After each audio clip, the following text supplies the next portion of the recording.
Warning! This episode will contain spoilers for The Flash Seasons 1 through 3. If you haven't seen the show yet and don't want any spoilers, get out while you still can! The multiverse? Particle accelerators? Time travel? This is going to be fun. Greetings and salutations. Welcome to our new show, Laboratory Lecture, where we take science fiction and turn it into science fact. Now, I am a huge fan of the CW show, The Flash. With a fun blend of science, romance, and psychic gorillas. What's not to love? Yet whenever I watch an episode, questions begin to stir in my mind, particularly about the source of the Speedster's powers, the Speed Force. What is the Speed Force? How was it created? Why is it sentient? What exactly happened for Barry to get his powers? And how do the Flash's powers work? That last one is an episode all in itself, so I'll put that aside for later. For this episode, let's begin with how Barry got his powers.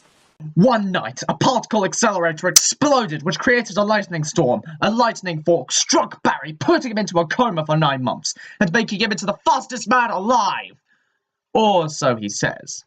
Although let's divulge one fact. Did Barry create the Speed Force like he did in the comics? No.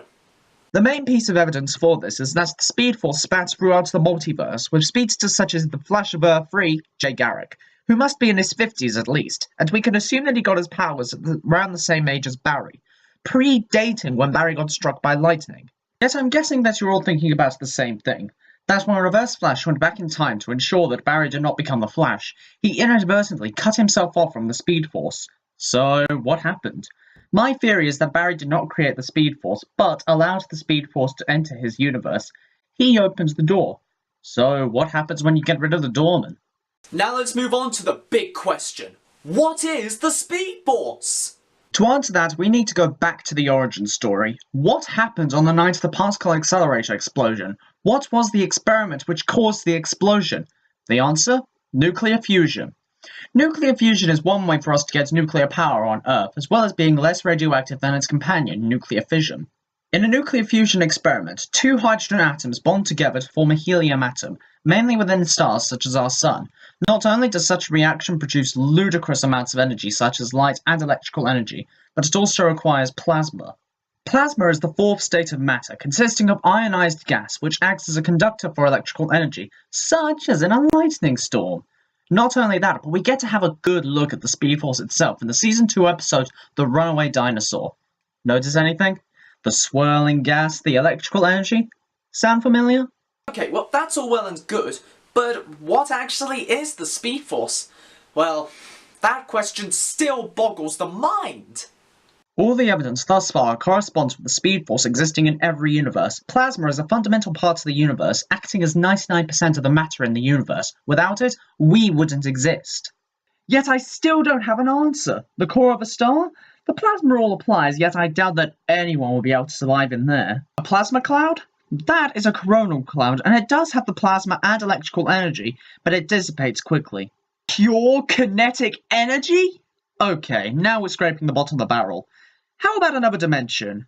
Maybe. There is not enough evidence to have a conclusive answer for that one. Well, what do we know? It's not like I have an answer for why the Speed Force is sentient or anything. The Speed Force is not sentient. The Speed Force refers to itself using the plural we, implying more than one sentient creature. Also, we have no idea of how many speedsters there are in the multiverse. Some may have died in battle, while others died of old age.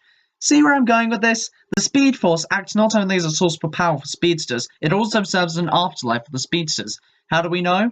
We see it happen. Both Trajectory and Barry die by turning into dust, and we see Barry enter the Speed Force. So why not Trajectory?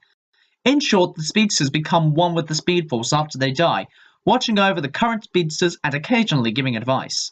So to conclude, the Speed Force is composed of plasma using electrical energy to serve as both a power source and afterlife for speedsters such as our own Barry Allen.